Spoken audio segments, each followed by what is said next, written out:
Bismillahirrahmanirrahim. Assalamualaikum warahmatullahi wabarakatuh. Innal hamdalillah nahmaduhu wa nasta'inuhu wa nastahdi wa natubu ilaih wa na'udzu billahi min syururi anfusina wa sayyiati a'malina. May yahdihillahu fala mudhillalah wa may yudlil fala hadiyalah. Asyhadu an la ilaha illallah wahdahu la syarikalah wa asyhadu anna Muhammadan abduhu wa rasuluh. Allahumma sholli wa sallim wa barik ala nabiyyina Muhammadin wa ala alihi wa ashabihi wa man tabi'ahum bi ihsanin ila yaumiddin. Wa qalu subhanaka la ilma lana illa ma 'allamtana innaka antal alimul hakim. Allahumma anfa'ni bima 'allamtani wa 'allimni ma yanfa'uni warzuqni ilman yanfa'uni. Ibu bapak sekalian, para jamaah rahimakumullah, alhamdulillah, marilah senantiasa kita panjatkan syukur kita kehadirat Allah Subhanahu wa taala. Malam hari ini kita masih bisa bersama-sama melaksanakan ibadah salat maghrib, dan alhamdulillah bisa kita laksanakan dengan berjamaah. Semoga ibadah salat maghrib yang tadi kita laksanakan dengan berjamaah diterima di sisi Allah Subhanahu wa taala. Salawat dan salam tidak lupa semoga tercurah atas Nabi Yuna Muhammad sallallahu alaihi wa alihi wasallam, yang semoga terlimpah pula kepada seluruh keluarganya dan semua umatnya yang istiqomah di jalan Allah ini sampai hari kiamat kelak. Ibu bapak sekalian, para jamaah rahimakumullah, karena pada malam hari ini termasuk hari-hari yang istimewa. Oleh karenanya karena malam hari ini hari yang sangat istimewa, oleh karenanya kita akan membaca sedikit yang berkaitan tentang ibadah yang dilaksanakan di bulan istimewa ini, yaitu di bulan Dzulhijjah, sehingga terkait pembahasan kita terkait tentang fikih munakahat barangkali bisa kita lanjutkan pada waktu yang lain, pada pertemuan yang akan datang. Ibu bapak sekalian, para jamaah rahimakumullah, yang pertama mengingatkan bahwa kita hari ini, malam ini berada di hari yang istimewa, hari istimewa, yaitu hari di mana kita berada di 10 hari pertama di bulan Dzulhijjah. Hari 10 hari pertama di bulan Dzulhijjah. Hari kemarin atau malam hari ini kalau tidak salah kita memasuki hari yang ke-7, hari yang ke-7 atau tanggal 7. Malam hari ini masuk tanggal yang ke-7, karena kalau kita lihat yaitu kalender yang ada, bahkan sidang itsbatnya Kementerian Agama ini bahwa 1 Dzulhijjah itu jatuh di hari Rabu, sehingga malam hari ini kita masuk di malam yang ke-7 atau tanggal yang ke-7 dari bulan Dzulhijjah. Ibu bapak rahimakumullah, sebelum kita masuk pada pembahasan terkait putusan dan fatwa-fatwa seputar kurban, yang pertama mengingatkan karena kita sedang berada di hari yang istimewa.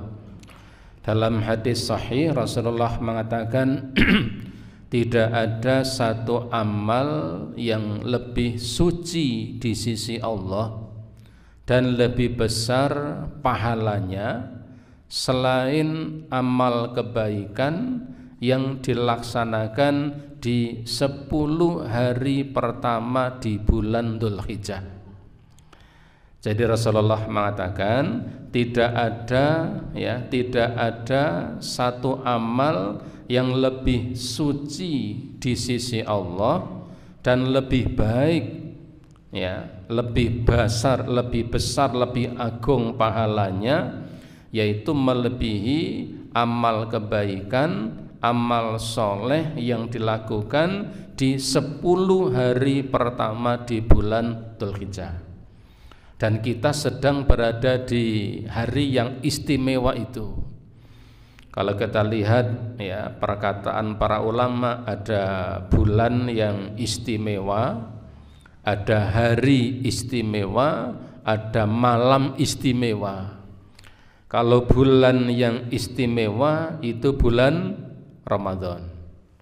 Kalau malam yang istimewa itu malam Lailatul Qadar. Kalau hari yang istimewa itu 10 hari pertama di bulan Dzulhijjah. Maka Rasulullah mengatakan tadi, tidak ada satu amalan yang lebih suci di sisi Allah dan lebih besar pahalanya dibanding atau selain amal soleh, amal kebaikan yang dilakukan di 10 hari pertama di bulan Dzulhijjah.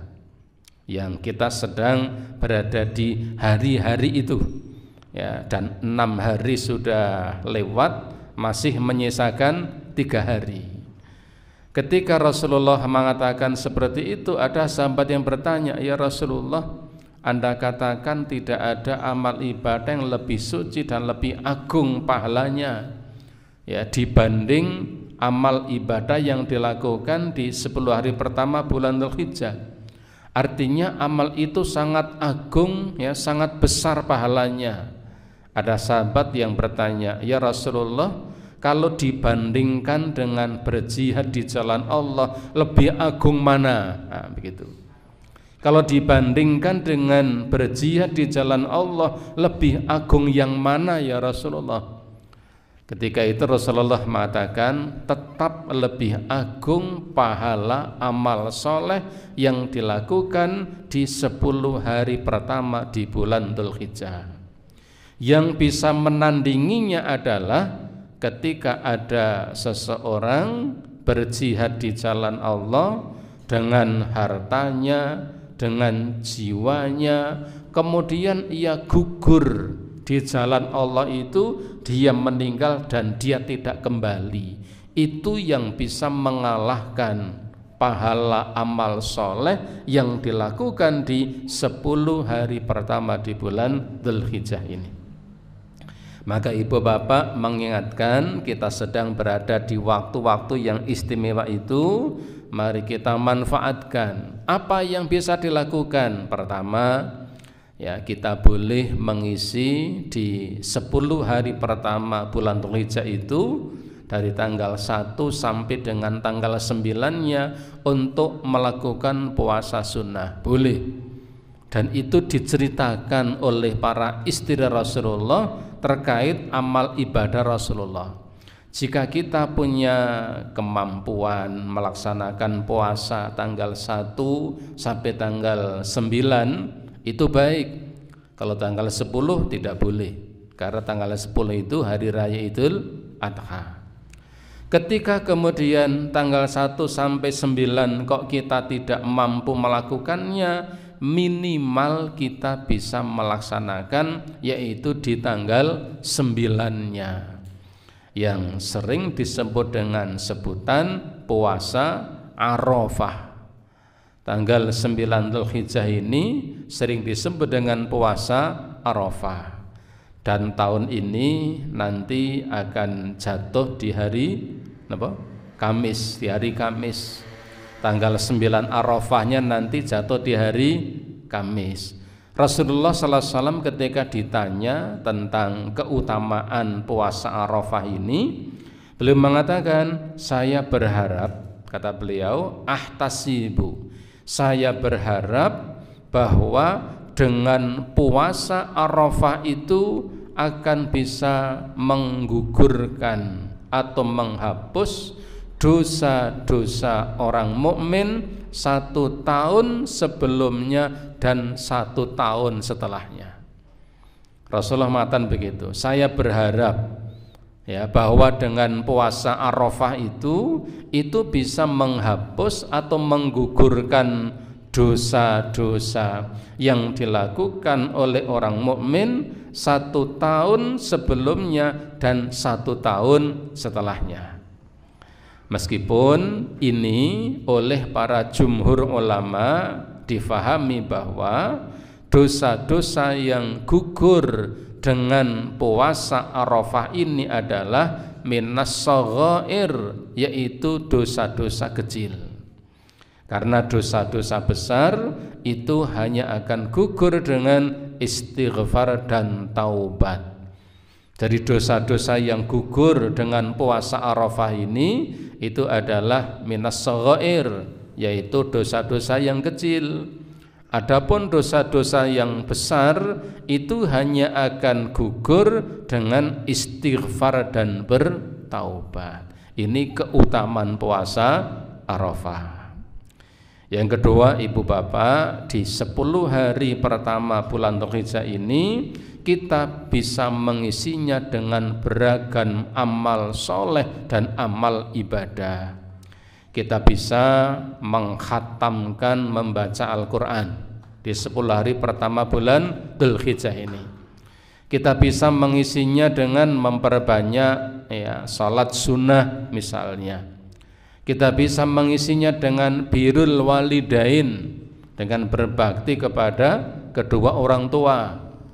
Kita bisa mengisinya dengan bersilaturahim, ya. Kita bisa mengisinya dengan memperbanyak zikir, memperbanyak membaca zikrullah dan amal-amal ibadah yang lain, ya. Karena pada prinsipnya semua amal soleh yang dilakukan di 10 hari pertama di bulan Dzulhijjah ini lebih besar pahalanya dan lebih suci di sisi Allah dibanding pada bulan-bulan yang lain. Yang selanjutnya, ibu bapak, para jamaah rahimakumullah, kita baca ya, karena sebentar lagi kita akan menghadapi hari raya Idul Adha yang identik dengan ibadah penyembelihan binatang kurban atau hewan kurban. Maka akan kita baca sekilas ya, ini sering ada pertanyaan, ada beberapa pembahasan nanti, yaitu seputar putusan dan fatwa-fatwa seputar kurban. Lebih khusus ini adalah yaitu tim fatwa Majelis Tarjih dan Tajdid ya, dari PP Muhammadiyah. Ibu bapak ya, yang akan kita baca ini adalah hasil Munas Tarjih yang ke-28. Hasil Munas Tarjih yang ke-28 ini berkaitan yaitu tentang putusan dan fatwa seputar kurban. Ibu bapak, ada beberapa pembahasan ya. Pertama tentang terkait pengertian, kemudian dasar hukum kurban, hikmah kurban dan lain sebagainya. Mudah-mudahan bisa menambah wawasan dan ilmu bagi kita semuanya. Yang pertama, ibu rahimakumullah, terkait makna kurban. Ada banyak definisi terkait tentang makna kurban ini. Salah satu definisi kurban ini adalah kita bisa melihat, merujuk pada bukunya Syekh Said Sabiq dalam kitab Fiqhus Sunnah. Ya, Fiqhus Sunnah, tulisannya sunat ya. Fiqhus Sunnah. Ya, kalau pakai T itu identik dengan khitan. Ya, sahih di dalam kitab Fikih Sunnah. Beliau mengatakan bahwa yang dinamakan udhiyah atau kurban adalah al-udhiyatu hiya ismun lima yudbahu minal ibili wal baqari wal ghanami yauman nahri wa ayyamit tasriki taqarruban illallahi ta'ala. Yang dinamakan udhiyah atau kurban jamaknya ad-dhahi atau idhahi. Yang dinamakan dengan udhiyah itu adalah nama bagi binatang kurban yang disembelih, baik berupa ibil, unta, atau bakori, ya, unta dan segala jenisnya. Unta ini kan jenisnya beragam. Mungkin kalau kita hanya mengenal dua jenis, unta dengan satu punuk dan unta dengan dua punuk. Unta kan ada yang punuknya satu di tengah, sehingga kalau naik itu agak kerepotan, ya. Tapi ada unta yang punuknya itu dua, ya, seperti yang sering untuk kubrosiswa itu. Jadi punuknya di depan dan di belakang. Kalau di kubrosiswa kan kaji zaman kuno tumpakane unta kan itu. Kemudian wal bakori dan sapi dengan segala jenisnya. Sapi dan segala jenisnya. Karena ada kalimat segala jenisnya di Indonesia, ini banyak yang memasukkan termasuk kerbau, ya, termasuk kerbau. Wal ghanami dan ghanam. Ghanam itu kambing dengan segala jenisnya. Kambing ini ternyata jenisnya luar biasa, banyak sekali. Di masing-masing negara itu ada sekian ragam jenis kambing. Coba saja kalau kita di Indonesia ini ada kambing kan banyak sekali. Ada ya wedhus gembel, ya. Kemudian bukan wedhus gembel, bukan yang di Merapi ya. Ya, ada kambing itu, kemudian ada kambing Jawa, ada Itawa, ada macam-macam. Kambing dengan segala jenisnya yang disembelih pada yauman nahri, pada hari Idul Adha, wa ayyamit tasriki, dan hari-hari tasrik. Hari-hari tasrik yaitu tanggal 11, 12 dan 13. Allah Ta'ala membuat syariat ini ya sangat memudahkan. Karena barangkali di suatu tempat penyembelian kurban itu tidak selesai ketika hanya di satu hari. Ya, kalau di hari di tempat-tempat yang kurbannya banyak itu kan bisa lebih dari satu hari. Apalagi ketika Idul Adha ini kemudian ya jatuh pada hari Jumat. Ini yang juga kadang ada sedikit kerepotan. Taqarruban ilallahi, yang ini tujuannya adalah untuk mendekatkan diri kepada Allah Subhanahu wa taala. Ini definisi dari kurban atau udhiyah. Binatang yang disembelih, ya, nama binatang yang disembelih, baik itu berupa unta atau sapi atau kambing dengan segala jenisnya, yang disembelih pada hari nahar tanggal 10. Tanggal 10 itu disebut hari nahar, dan tanggal 11, 12, 13 bulan Dzulhijjah sebagai bentuk ibadah kepada Allah Subhanahu wa taala. Ini makna dari udhiyah atau kurban. Kemudian Ibu Bapak rahimakumullah, selanjutnya ya kita langsung, kalau dasarnya saya kira sudah paham semuanya. Dasar yang pertama itu adalah surat Al-Kautsar, inna a'tainakal kautsar fasholli li rabbika wanhar inna syani'aka huwal abtar. Surat yang pendek, tetapi ternyata di surat yang pendek itu huruf-huruf hijaiyahnya komplit ya, nanti bisa dicek dan dihitung. Ini salah satu di antara kemukjizatan Al-Quran. Dasarnya surat Al-Kautsar, fasholli li rabbika wanhar. Dan yang kedua adalah ya sabda Nabi sallallahu alaihi wasallam, beliau mengatakan, barang siapa yang punya keluasan harta kok dia tidak mau berkorban, maka ia jangan mendekat ke musolaku, janganlah ia mendekat ke tempat sholatku. Ini yang sering dijadikan dasar oleh para ulama terkait pensyariatan kurban. Kemudian ibu bapak, sohibul kurban dan hewan kurban. Pertama, seseorang telah dianggap cukup berkurban dengan seekor kambing. Ketika seseorang berkorban dengan seekor kambing untuk dirinya dan untuk keluarganya, maka itu telah mencukupinya.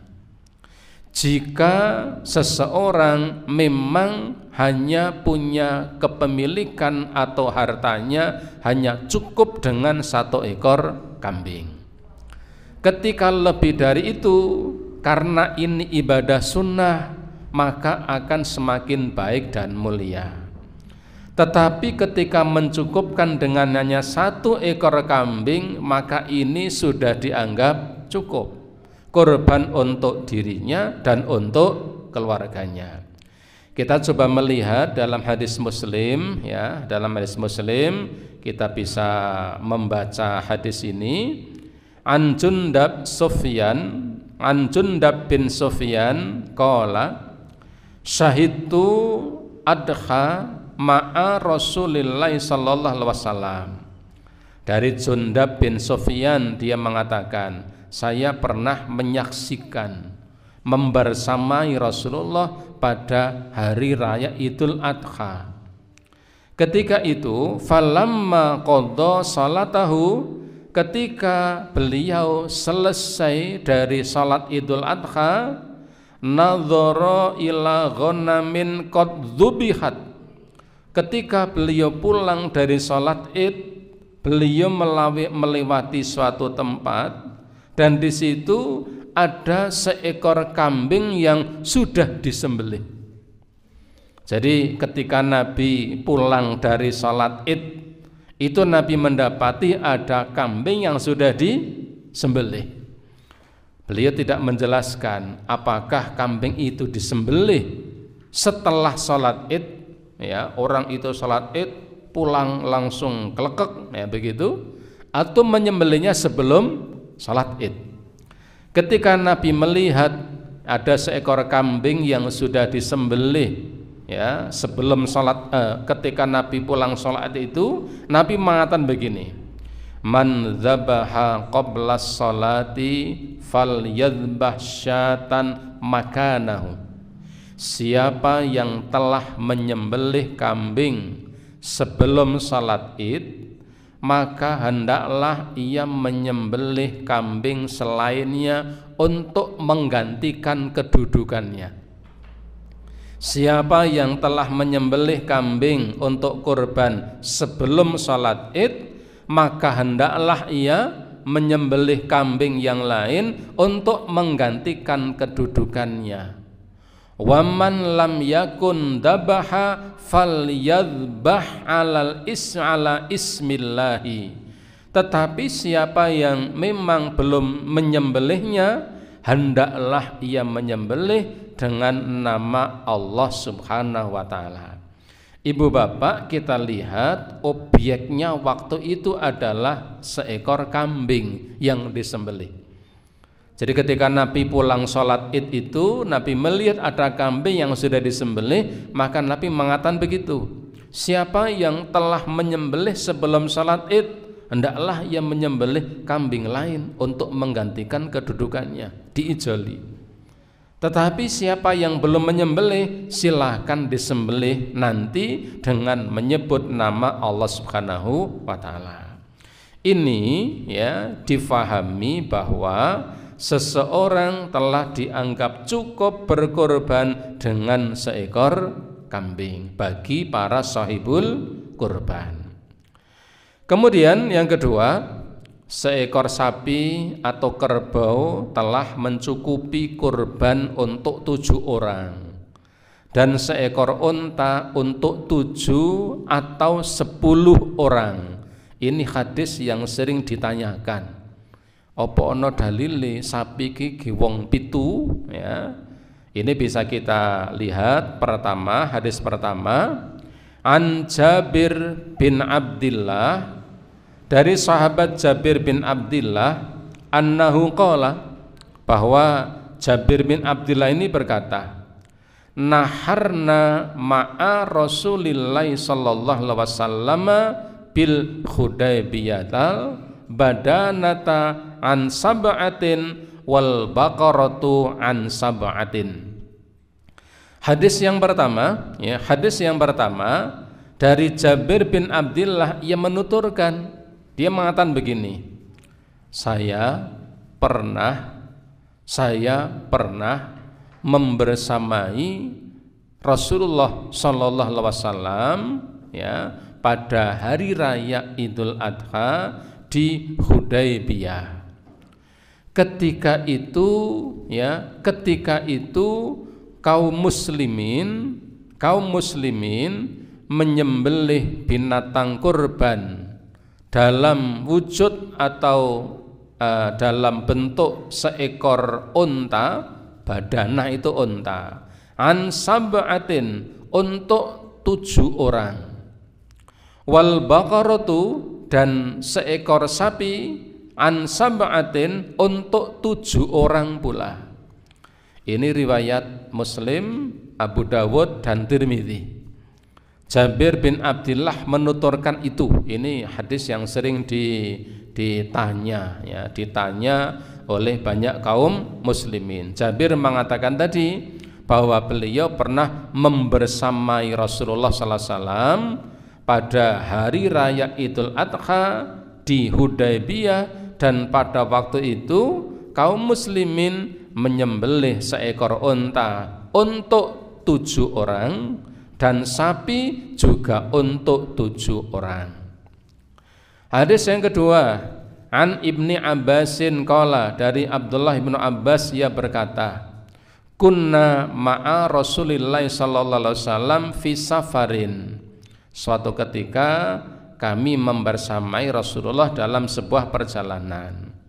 Fa hadarahun nahru, maka dalam sebuah perjalanan itu pun kami melewati hari raya Idul Adha.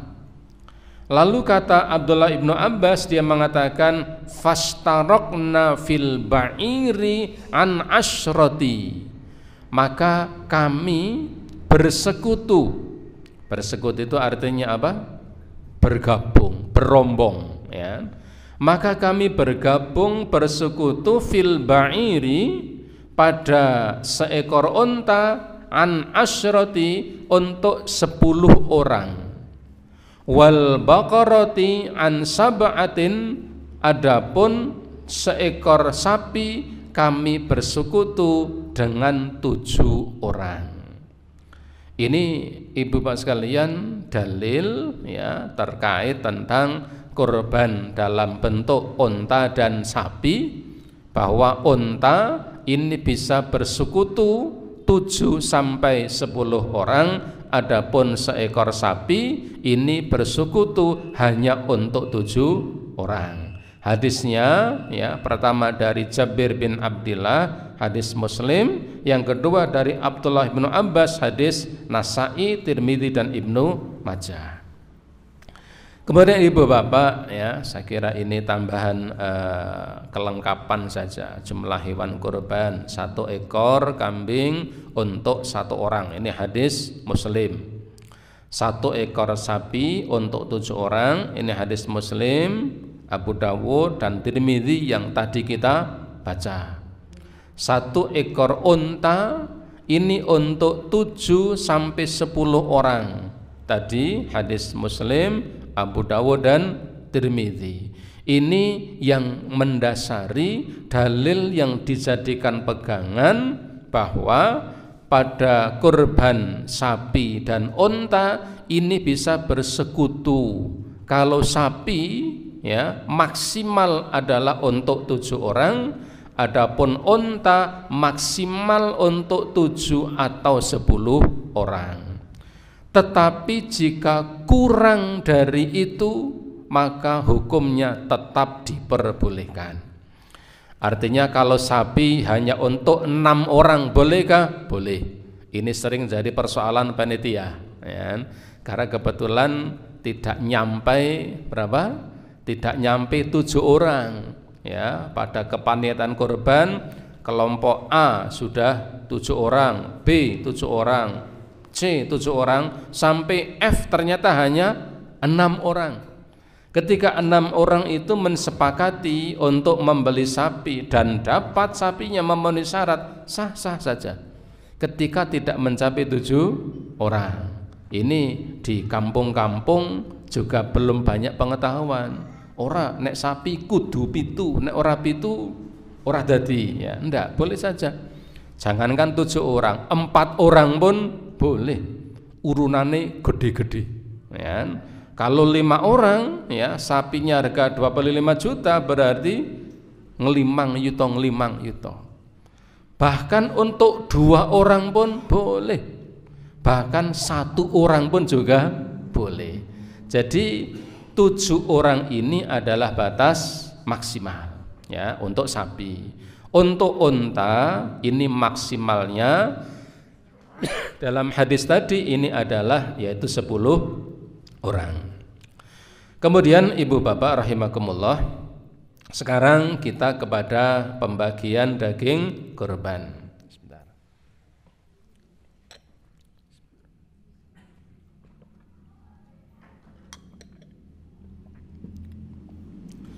Pembagian daging kurban, bukan hewan kurban ya. Pembagian daging kurban. Pertama coba kita lihat penerima daging kurban. Ada beberapa dalil Al-Quran dan hadis. Pertama kita lihat surat Al-Hajj ayat yang ke-28 terkait penerima daging hewan kurban. Di surat Al-Hajj ayat yang ke-28 ini Allah Ta'ala mengatakan a'udzubillahi minasyaitonirrajim liyashhadu manafi'a lahum wa yadhkuru smallahi fi ayyamin ma'lumatin ala ma razaqahum min bahimatil an'ami fakulu minha wa at'imul ba'isal fakir. Allah mengatakan liyashhadu manafi'ah, agar supaya mereka mempersaksikan, menyaksikan berbagai manfaat lahum bagi mereka, wa yadhkuru smallahi, dan agar supaya mereka menyebut nama Allah fi ayyamin ma'lumatin, pada hari-hari yang ditentukan. Hari-hari yang ditentukan ini adalah di hari Idul Adha dan hari-hari Tasyrik. Kemudian Allah Ta'ala katakan ya, Allah Ta'ala katakan fakulu minha, maka makanlah oleh kalian. Siapa? Orang-orang yang mengeluarkan hewan kurban itu. Allah katakan kepada pekurbannya fakulu minha, makanlah oleh kalian dari daging hewan kurban itu. Jadi kalau kita korban kambing, kita makan dagingnya, insya Allah kambingnya tidak keruak. Nah, seperti orang kampung, orang desa sering mengatakan, nek korban ki ojo mangan, sebab nek mangan sok nang kanane keruak, ora iso ditunggangi. Nah, ini orang-orang kampung, ya, orang-orang desa. Fakulu minha, maka makanlah oleh kalian, ya, dari daging korban itu, wa'at'imul ba'isal fakir, dan berikanlah ya olehmu ba'isa, orang-orang yang ba'as, orang-orang yang sengsara dan orang-orang fakir. Pertama, orang-orang yang berhak untuk mendapatkan daging kurban ini adalah orang-orang sengsara, orang yang sengsara dan orang-orang fakir. Orang fakir, orang miskin. Ini pertama di surat Al-Hajj ayat 28. Kemudian kita lihat di surat Al-Hajj ayat 36, ya.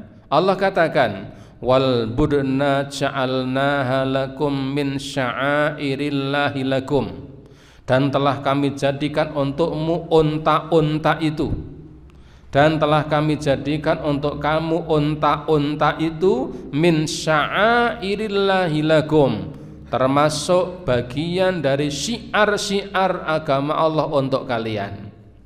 Lalu Allah katakan, fa idza wajabat junubuha, ketika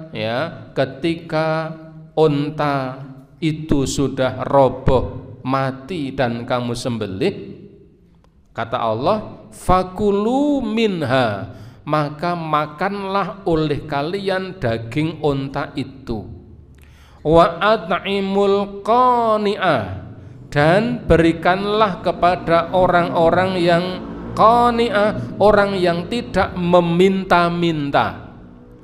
Kalau kita lihat di ayat tadi, pertama yang kita berikan itu, pertama pekorban, jelas. Yang kedua orang yang sengsara. Tiga orang fakir. Keempat qani'ah, orang yang sebenarnya tidak punya apa-apa, tapi dia meminta atau tidak pernah meminta-minta. Wal mu'tar, dan orang yang meminta-minta, ya. Orang miskin yang meminta-minta. Kadzalika sakharnaha lakum la'allakum tashkurun, demikianlah kami telah menundukkan unta-unta itu kepada kamu, mudah-mudahan kamu bersyukur. Ini surat Al-Hajj ayat yang ke-36. Baik, kita jeda adzan dulu nih.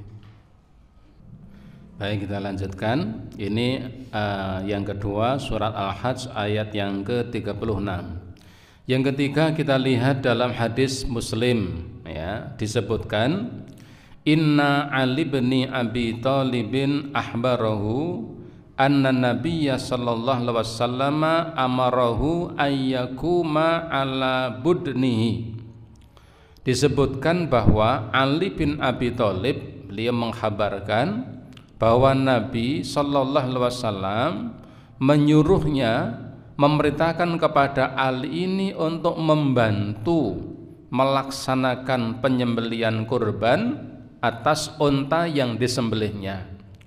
Wa amarahu, Nabi memerintahkan kepada Ali bin Abi Thalib ayyaksima budnahu, untuk membagikan daging atau membagikan unta yang telah disembelih itu, kullaha, semuanya, luhumaha, baik dagingnya, wajuludaha, kulitnya, wajalalaha, bulu-bulunya, ya, bulu-bulunya, fil masakini, bagi orang-orang miskin, wala yu'tiya fi jizaratiha, dan tidak diberikan upah, ya, dan tidak memberikan upah minha sedikit pun, syai'an, tidak memberikan upah sedikit pun, ya, dari binatang yang dikorbankan tadi untuk orang yang menyembelihnya. Ini hadis Muslim. Kalau dalam hadis Muslim ini disebutkan yang diberikan oleh Ali atas perintah Nabi. Ketika Nabi berkurban dengan seekor unta, yang diberikan adalah orang-orang miskin. Nah, dari surat Al-Hajj dan hadis ini kita bisa melihat bahwa yang diberikan atau yang berhak mendapatkan daging kurban ini adalah pertama sahibul kurban. Karena Allah Ta'ala mengatakan fakulu minha, maka makanlah oleh kalian. Yang kedua, orang-orang yang sengsara, ya, lagi fakir, baisal fakir. Yang ketiga, orang yang tidak meminta-minta, al-qani, siapapun dia, orang yang tidak meminta-minta, maupun mu'tar, orang yang meminta-minta. Dan yang keempat adalah orang-orang miskin. Ini dalam hadis Muslim. Ini adalah orang-orang yang berhak mendapatkan daging kurban kalau di dalam hadis dan ayat tadi, surat Al-Hajj dan juga hadis Muslim. Meskipun fatwa-fatwa para ulama menambahkan, membolehkan daging kurban itu diberikan kepada orang-orang kafir yang tidak memerangi kaum muslimin. Itu fatwa-fatwa dari para ulama. Jadi orang-orang kafir, ya, orang-orang yang bukan muslim, selama mereka bukan orang-orang yang memerangi kaum muslimin, maka mereka boleh untuk mendapatkan, ya, daging dari hewan kurban tersebut. Kemudian ibu bapak, yang kedua, hal-hal yang boleh dan tidak boleh dilakukan sahibul kurban. Berdasarkan ayat-ayat Al-Quran dan hadis-hadis tadi yang kita baca, dapat difahami bahwa yang dilakukan oleh sahibul kurban itu adalah pertama memakannya, yang kedua memberikannya, ya, sebagai pemberian atau hadiah. Yang ketiga mensedekahkannya, memakannya, memberikannya, mensedekahkannya, kemudian memanfaatkan kulitnya, ya, kulit bisa dimanfaatkan. Kalau misalnya, ya, menyembelih seekor sapi, kulitnya itu dibagi-bagi, ya, misalnya 5 kali 10 cm, oh itu bisa nggo gapeak, ya, sandal model zaman dahulu. Dimanfaatkan, memanfaatkannya. Dan yang berikutnya, yang kelima adalah menyimpan dagingnya. Menyimpannya boleh. Dulu di awal-awal kurban itu diperintahkan kaum muslimin dalam keadaan belum, ya, berkecukupan, maka mereka, Rasulullah sallallahu alaihi wasallam melarang untuk menyimpan dagingnya agar supaya semuanya diberi dan banyak yang menikmatinya. Seiring berjalannya waktu, ketika sudah mendapatkan kemakmuran dan kemakmuran, maka boleh menyimpannya. Artinya ketika daging itu tidak habis dimakan dalam 1 hari, maka boleh untuk menyimpannya. Kita bayangkan saja kalau di daerah-daerah yang surplus, ya, satu keluarga dapat daging kambing 5 kilo, ya, misalnya, sementara di rumah itu hanya ada pasutri, pasangan suami istri sudah sepuh-sepuh, usianya sudah 70 tahun, dapat daging 5 kilo, anaknya ndak di rumah, kok kon entek sedino, wah ini iso digotong ke rumah sakit itu, ya. Jadi boleh menyimpannya. Dulu pernah dilarang untuk menyimpannya, tetapi seiring berjalannya waktu maka boleh kemudian menyimpannya. Dan biasanya jelang Idul Adha ini ibu-ibu sering resik-resik kulkas, ya, sehingga kulkasnya bisa untuk menyimpan daging kurban. Sedangkan yang tidak boleh dilakukan oleh sahibul kurban, kita perhatikan, yang tidak boleh dilakukan oleh sahibul kurban, oleh pekurbannya, satu, menjual bagian dari hewan kurban itu, baik dagingnya, kulitnya maupun yang lain. Saya ikut berkurban, lalu saya menjual kulit binatang kurban saya, tidak boleh. Saya berkurban, kemudian saya dapat kepala kambing dari kurban, dari daging yang saya terima itu kurban saya mengambil kepalanya lalu saya jual, tidak boleh. Menjual bagian dari hewan kurban itu, dagingnya, kulitnya maupun yang lain, bagi sahibul kurban. Adapun bagi penerima maka boleh memanfaatkannya atau menjualnya. Kalau saya berkorban, kemudian kulitnya saya berikan kepada seseorang, maka seseorang yang menerima kulit itu boleh apakah akan menjualnya ataukah akan memanfaatkannya. Tapi bagi sahibul kurban, pekurbannya, tidak boleh. Yang kedua, sahibul kurban tidak boleh memberikan bagian dari hewan kurban itu sebagai upah bagi orang yang menyembelihnya. Kita tolong disembelih engko tak upahin dase, tidak boleh. Kalau ingin memberikan upah maka harus diambilkan dari luar binatang kurban yang kita sembelih. Misalnya kita upah dengan uang misalnya.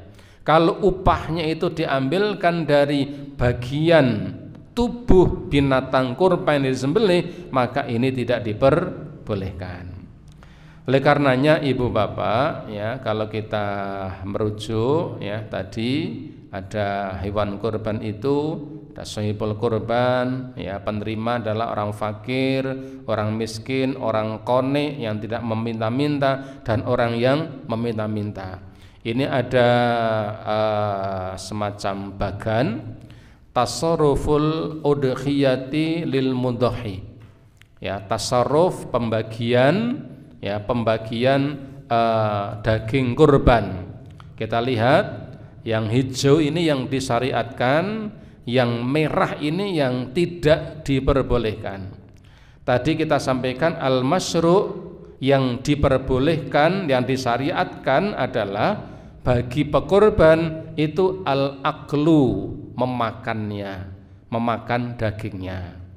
Yang kedua, membagikannya, dagingnya, kulitnya atau bulu-bulunya. Yang ketiga, mensedekahkannya. Yang keempat, mengambil atau memanfaatkannya, kulitnya dimanfaatkan. Dibuat untuk jaket, untuk tas, untuk sepatu atau yang lain. Wal idkhari, dan menyimpannya. Kalau yang disimpan dagingnya, yang dimanfaatkan kulitnya, yang disedekahkan bisa dagingnya, bisa kulitnya, bisa bulunya. Demikian juga ketika dibagi-bagikan sebagai hadiah, dan yang dimakan adalah dagingnya. Ini yang masyru', yang disyariatkan. Yang tidak diperbolehkan bagi pekurban adalah tadi al-bai'u, menjualnya, baik dagingnya atau kulitnya atau apapun. Dan yang kedua, ujrah, mengambil bagian dari binatang kurban yang disembelih itu sebagai upah bagi orang yang menyembelihnya. Ini bagan bagaimana seorang sahibul kurban dalam membagikan daging kurbannya, ada yang diperbolehkan, ada yang tidak diperbolehkan. Kemudian ibu bapak sekalian, ada beberapa persoalan tambahan, masih ada 10 menit. Ada beberapa persoalan terkait tentang kepanitiaan kurban. Ini sering jadi pertanyaan. Apakah adakah kepanitiaan dalam kurban? Ada yang membid'ahkan, karena saking tekstualnya, tidak ada panitiaan. Zaman Nabi tidak ada panitia. Maka begini, adakah kepanitiaan dalam kurban? Di fatwa Majelis Tarjih disebutkan begini, kepanitiaan kurban pada saat ini sangat diperlukan dalam rangka efektivitas dan efisiensi pelaksanaan ibadah kurban. Bagaimana kalau satu kampung itu yang kurban ada 100 orang dan semuanya diperadah dewek-dewek, betapa carut marut semrawutnya, ya. Nanti ada yang dapat bagian banyak, ada yang tidak dapat sama sekali. Karena kalau orang per orang itu ada unsur like and dislike, ya, unsur suka dan tidak suka. Oleh karenanya kepanitiaan ini dibutuhkan, dan kedudukannya sebagai orang yang membantu pelaksanaan ibadah kurban, mohon diperhatikan, dan berbeda kedudukannya dengan amil zakat. Itu panitia kurban itu tidak seperti amil zakat menguasai, tidak. Kepanitiaan itu hanya untuk membantu pelaksanaan itu supaya bisa efektif dan efisien dari banyak sisi. Hal ini didasarkan pada beberapa hadis yang menjelaskan pelaksanaan kurban. Dulu pernah rame, ya, ada mubalek, ya, yang menyampaikan kurban itu tidak ada panitia, bid'ah, ya, bid'ah. Seperti zakat fitrah itu juga tidak ada panitia, ya, bid'ah. Nah, kepanitiaan ini boleh. Apa dasarnya? Dasarnya adalah tadi hadis yang kita baca bahwa anna aliyan radhiyallahu anhu ahbarahu anna nabiyya sallallahu alaihi wasallam amarahu ayyakum ala budnihi, bahwa Ali bin Abi Thalib pernah diperintahkan kepada Nabi untuk membantu, ya, Rasulullah sallallahu alaihi wasallam ketika berkurban dengan seekor unta. Ali diminta untuk membagikan unta yang disembelih itu semuanya, dagingnya, kulitnya maupun yang lain, dan Ali diwanti-wanti untuk tidak memberikan upah kepada orang yang menyembelihnya, ya, dari bagian binatang kurban yang disembelih itu. Ali bin Abi Thalib diminta oleh Nabi untuk membantu. Ini yang menjadi dasar, berarti kepanitiaan dalam rangka untuk memudahkan pelaksanaan itu memang sesuatu yang niscaya di hari ini. Ya, apalagi di tempat-tempat yang kurbannya banyak. Di Temanggung ada beberapa yang banyak. Kemarin informasinya daerah Kowangan itu sudah di atas 20 ekor, ya, di atas 20. Kalau itu kemudian tanpa kepanitiaan, betapa semrawutnya pelaksanaannya. Kemudian juga dalam riwayat yang lain sama, bahwa Ali bin Abi Thalib ini mengkabarkan Nabi memerintahkan kepadanya untuk membantu, ya, Rasulullah sallallahu alaihi wasallam ketika menyembelih unta sebagai hewan kurban beliau, dan Ali diperintah untuk membagikan semuanya, kulitnya, dagingnya, ya, kemudian bulu-bulunya. Saya tidak tahu bulu itu maksudnya apa, tapi ada kalimat jilalah. Jilal itu bulu, ya, tapi barangkali bagian-bagian tertentu dari unta itu yang ada bulu-bulunya yang mungkin bisa dipakai sebagai pakaian, karena jilal itu maknanya adalah pakaian, ya. Mungkin bagian punuknya bisa nggo bisa nggo ketu. Tapi kalau Bapak sekalian, ya, punya topi dari punuk unta, wah, bagus itu, ya. Kapan-kapan bisa pesen kalau ada orang yang menaikkan ibadah haji, pesen topi dari punuk unta yang tinggi. Sekarang kan di Indonesia kan banyak orang yang punya peci begini nih yang agak tinggi, ya. Jadi kalau pakai peci itu rasanya gagah sekali. Nah, disaingi dengan topi dari punuk unta yang tinggi, ya.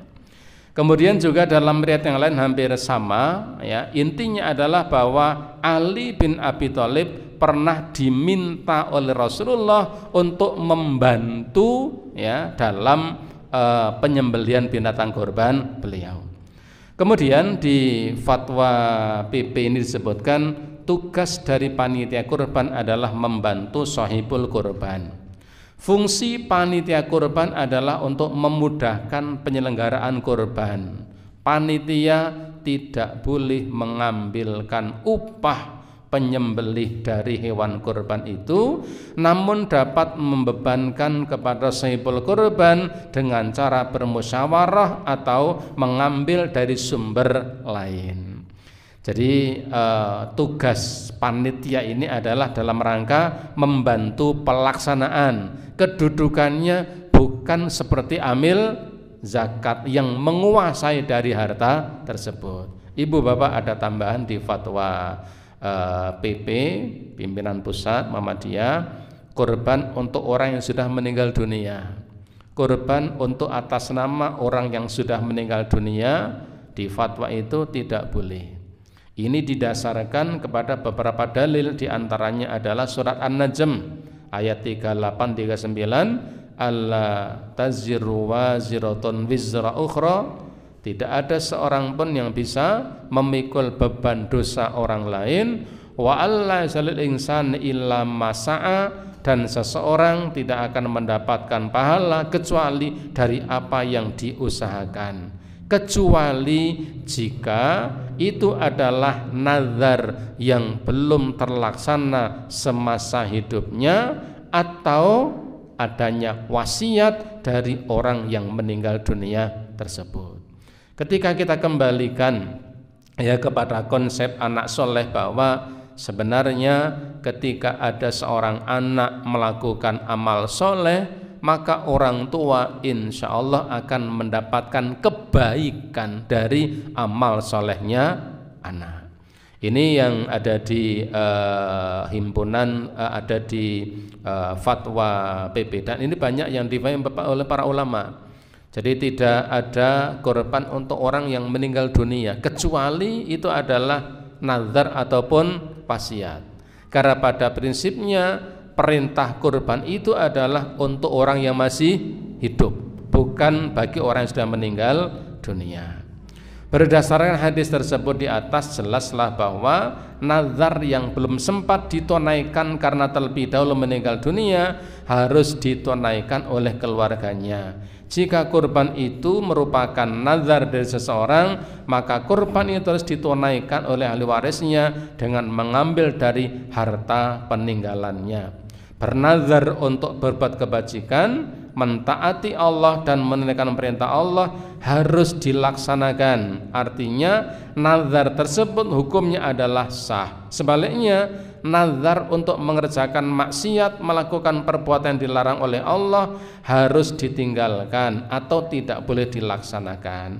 Artinya nazar tersebut hukumnya tidak sah jika bentuk nazarnya adalah bermaksiat kepada Allah. Soalnya aku mari leh loro, aku rek mbacuk kae misalnya, ya, pernah punya nazar dan belum terlaksana, anaknya mendengar, lalu anaknya ya membacok tetangganya. Alasannya apa? Nazari bapak biyen.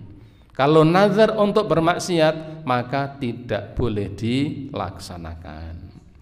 Ibu bapak, para jamaah rahimakumullah, ini barangkali beberapa hal ya yang bisa kita bahas, tambahan beberapa persoalan terkait kepanitiaan, korban orang yang meninggal dunia, pentasarufan, dan orang-orang yang berhak mendapatkannya, dan perlakuan sahibul kurban kepada binatang yang disembelih. Ibu bapak, para jamaah rahimakumullah, barangkali itu sebagai tambahan ilmu kita, atau barangkali sekedar mengingatkan, karena sebentar lagi kita akan menghadapi hari raya kurban, dan insya Allah tanggal 1 Dzulhijjah nanti jatuh di hari Jumat. Karena hari Jumat, maka tidak mengapa jika kemudian penyembelihan itu dilakukan tidak di hari Jumat, jika dikhawatirkan akan terjadi kerepotan-kerepotan di beberapa hal. Karena pada prinsipnya bisa disembelih pada hari nahar, yaitu tanggal 10-nya, dan hari-hari tasrik, yaitu tanggal 11, 12, dan 13. Demikian Ibu Bapak rahimakumullah, semoga bermanfaat. Sebelum saya akhiri, barangkali ada pertanyaan, kalau ada kami persilakan. Oke, monggo. Waalaikumsalam warahmatullahi wabarakatuh.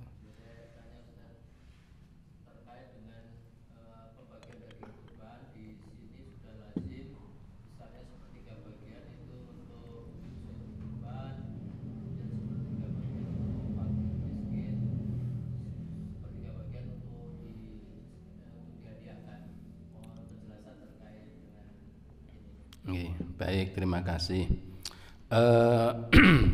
Kalimat sepertiga itu sebenarnya adalah maksimal. Artinya sahibul kurban itu boleh mengambilnya maksimal adalah sepertiga. Karena ibadah kurban itu adalah ibadah yang bersifat sosial untuk diberikan kepada yang lain. Artinya ukuran dari sepertiga itu adalah ukuran maksimal, ya, ukuran maksimal.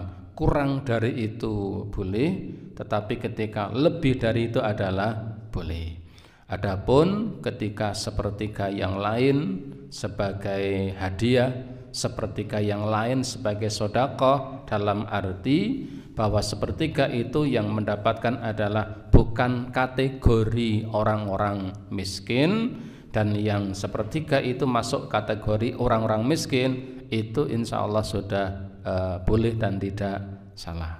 Karena pada prinsipnya adalah sahibul kurban boleh untuk memakannya dan boleh untuk menyimpannya, maksimal adalah sepertiga itu. Karena masih ada beberapa orang yang memahami bahwa sahibul kurban tidak boleh memakan dagingnya. Para ulama memberikan pengecualian bahwa yang tidak boleh itu adalah ketika kurban dari nazar. Ketika nazar maka tidak boleh untuk memakannya. Insya Allah tidak mengapa dengan sepertiga untuk sahibul kurban, sepertiga yang lain sebagai hadiah, sepertiga lain sebagai sedekah. Itu batas maksimalnya. Adapun siapa saja yang diberi menyesuaikan, ya, menyesuaikan dengan kemaslahatan yang ada, dan disitulah pentingnya tadi kepanitiaan. Kepanitiaan itu sesuatu yang niscaya, karena kalau tidak ada kepanitiaan itu bisa jadi distribusi pembagian itu nanti tidak merata, meskipun sebenarnya tidak merata itu tidak apa-apa. Tetapi ketika tidak merata itu nanti akan muncul efek-efek sosial. Nah, itu yang perlu dihindari, karena Islam itu, ya, syariat Islam itu pada dasarnya adalah untuk mendapatkan maslahat. Ad-dinu mabniyun alal masolihi. Agama ini Allah Ta'ala berikan, syariat ini Allah turunkan adalah untuk mendapatkan sebuah kemaslahatan. Insya Allah tidak mengapa. Masih ada? Oh, nggih, monggo. Waalaikumsalam warahmatullahi wabarakatuh.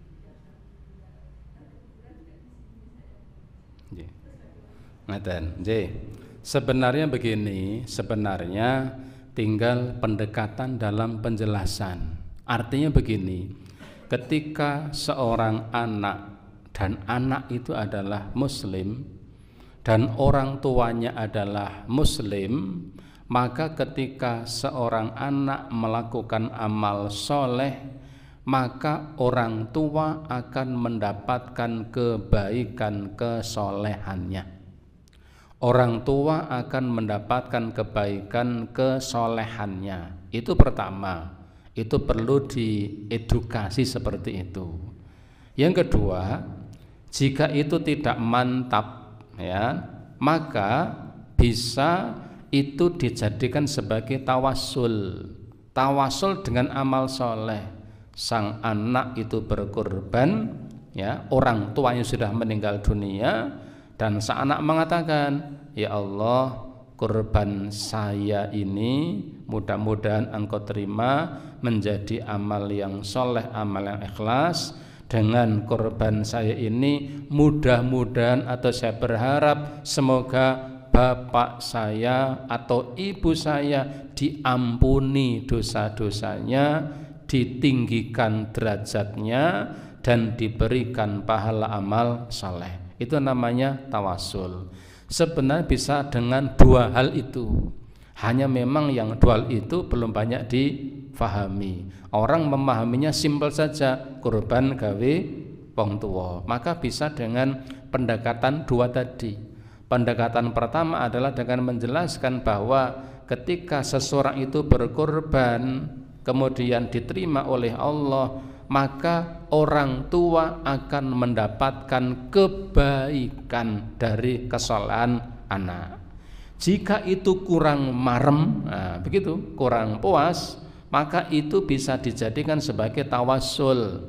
Korbannya tetap atas nama anaknya, dan anaknya nanti bertawassul kepada Allah dengan mengatakan, ya Allah, jika korban saya ini menjadi amal soleh dan diterima, ya Allah, saya mohon supaya orang tua saya diampuni dosanya, dinaikkan derajatnya, mendapatkan pahala seperti korbannya saya. Itu namanya tawassul. Seperti kisah tiga orang yang ada di dalam gua dulu, ketika mereka terkunci di dalam gua, mereka bertiga bertawassul memohon kepada Allah agar Allah berikan kepada mereka yang menjadi permintaan mereka dengan amal soleh yang dilakukannya. Barangkali dengan pendekatan itu bisa untuk menerimanya. Di luar itu sudah di luar kuasa kita. Ketika tetap kekeh, ya, tetap kekeh untuk seperti itu sudah di luar di luar kemampuan kita semuanya. Sekedar hanya dititipi, ya dilaksanakan, ya, sekedar dititipi.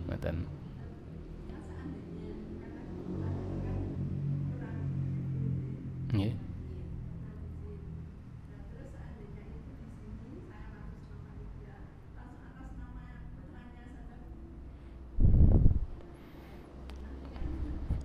Atas nama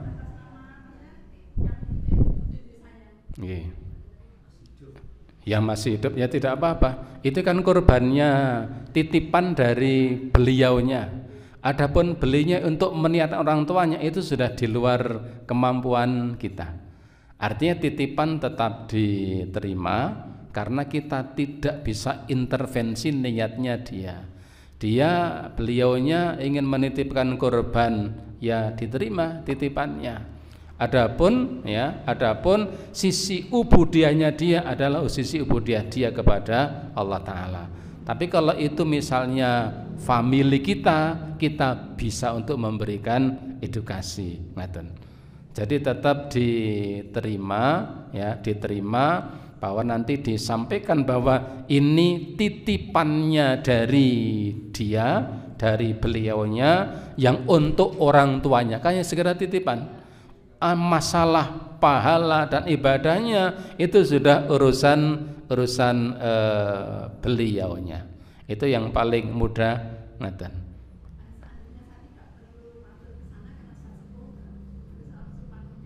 Langsung panitia enggak apa-apa. Panitia yang diberitahu tentang amanah itu. Jadi panitia diberitahu bahwa ini adalah titipan dari seseorang, sebut saja namanya, dan dia meniatkan untuk orang tuanya, ya tidak apa-apa, sampaikan kepada panitia, karena memang kita sekedar membantu dalam pelaksanaan, tidak punya kuasa untuk untuk intervensi dalam nilai ubudiyahnya. Nggih, ngoten. Wallahu alam bisawab. Masih ada? Oh, nggih. Terkait dengan teknis penyembelihan, Nabi yang kurang lebih berbunyi, ya Allah terimalah kurban dari Muhammad dan keluarga Muhammad, itu diucapkannya sebelum atau setelah membaca Bismillahirrahmanirrahim.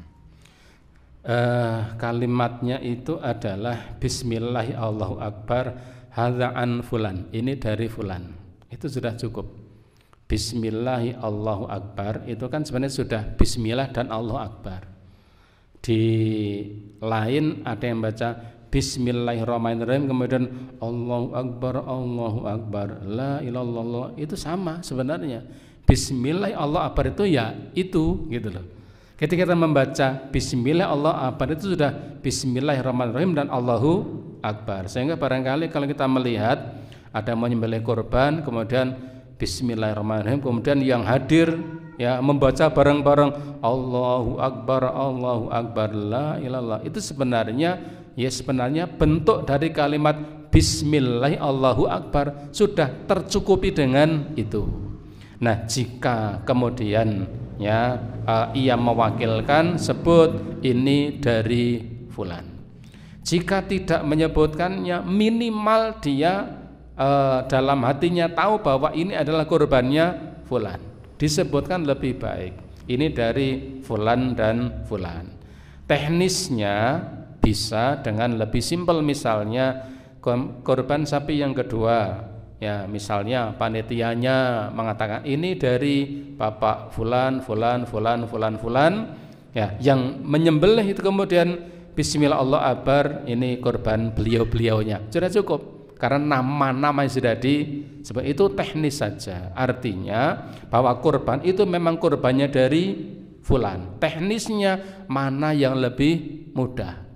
Jika kemudian ya dari satu persatu, biasanya kan ada panitia. Ini yang kedua, ini saking gini Pak Anu, nggih matur nuwun. Ya, kemudian yang menyembelih mengucapkan Bismillah Allahu Akbar, itu cukup karena barusan sudah sampaikan bahwa ini kurbannya untuk dari si fulan. Itu terkait teknisnya. Tetapi jika kemudian yang menyembelih kemudian mengucapkan Bismillah Allahu Akbar lalu menyebut nama-namanya, itu juga tidak mengapa. Tapi paling tidak tetap ada yang menyampaikan kurbannya itu adalah dari fulan dan fulan.